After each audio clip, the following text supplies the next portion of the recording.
Let's look at Africa as a continent, because this is where it gets really exciting. Right now, we've got a population of about 1.1 billion people. We've got about 300 million internet users using, internet cafes, various forms of communication. We've got a 27% penetration. We are so far back the rest of the world where the penetration of the internet around the world is sitting at about 70% in developed countries. So we've got quite a bit of catch-up to make. Smartphone usage, 200 million users. This number is going to go up to 600 million users by 2020. We have to make drastic changes. I heard all our other speakers talking about things that we need to do. We need to accelerate this digital economy that we are here in South Africa and the rest of the African continent to get to where the rest of the world is. But as you can see, where smartphone usage is just adapting. People are adapting to this. They're doing everything on smartphones. So we're a mobile-only continent. And I was astonished about 6 weeks ago, a company in India launched the world's cheapest smartphone. It's called the FREDOM 251, okay? This FREDOM 251 is a 4-inch screen phone. It's got a 1.3 quad-core processor. It's got the basics of a smartphone. How much would you pay for this device?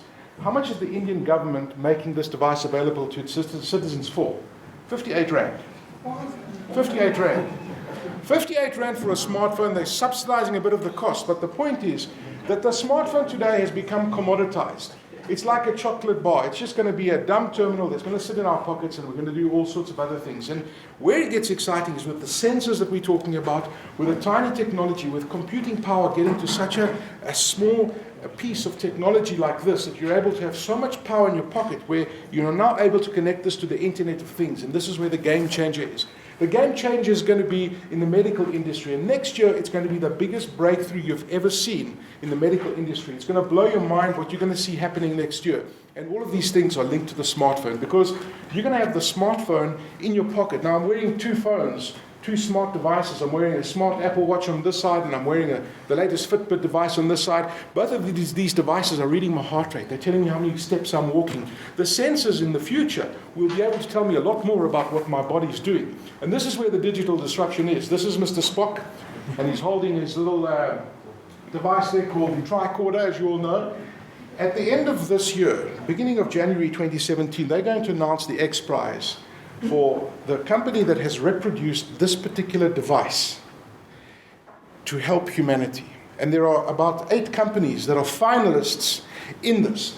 And this is a guy called Dr. Walter de Brouwer, who has developed this device called the Scanadu Scout. And I urge you to have a look at the video of this, because it's quite an astonishing device. I tried it in the US earlier this year. You hold this little device against your temple for 10 seconds, and in 10 seconds, you get your vital stats appearing on your smartphone.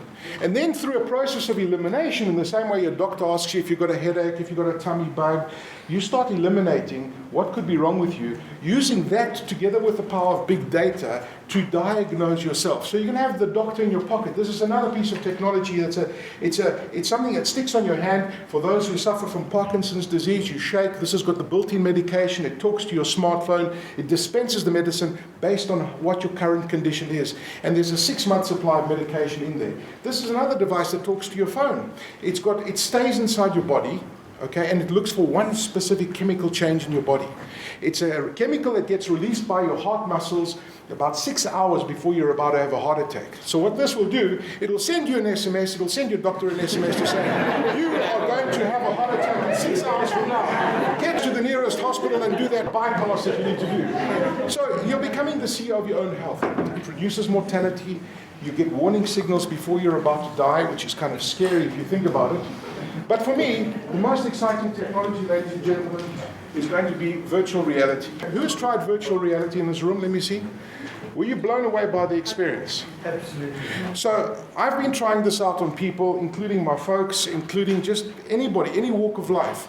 And I've yet to see a reaction in the world of technology. Since the last time I saw it was when people first held the iPad to this kind of technology.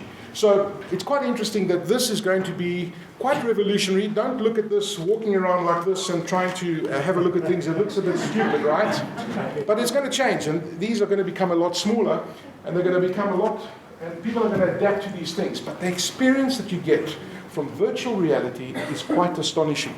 And if you're wondering how big this market is going to be, And there's a big difference between virtual reality and augmented reality, which I will tell you if you come up to me a little bit later on. But the reality is, the virtual reality is this real experience that you get, a 360-degree experience that you get, and you feel as if you're in that place where you are. And they're using this to sell all sorts of different things.